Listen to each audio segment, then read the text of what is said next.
Doctor P Sampath Iyengar ಅವರಿಗೆ ನಮನ.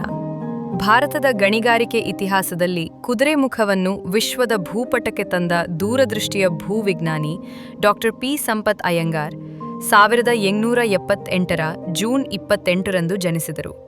ಮದ್ರಾಸ್ ವಿಶ್ವವಿದ್ಯಾಲಯದಿಂದ ಭೂವಿಜ್ಞಾನದಲ್ಲಿ ಪ್ರಥಮ ದರ್ಜೆಯಲ್ಲಿ ಪದವಿ ಪಡೆದ ಅವರು ಕುಟುಂಬದ ಜವಾಬ್ದಾರಿಗಳನ್ನು ನಿಭಾಯಿಸುತ್ತಲೇ ವಿಜ್ಞಾನದ ಮೇಲಿನ ತಮ್ಮ ಅಪಾರ ಆಸಕ್ತಿಯನ್ನು ಮುಂದುವರೆಸಿದರು.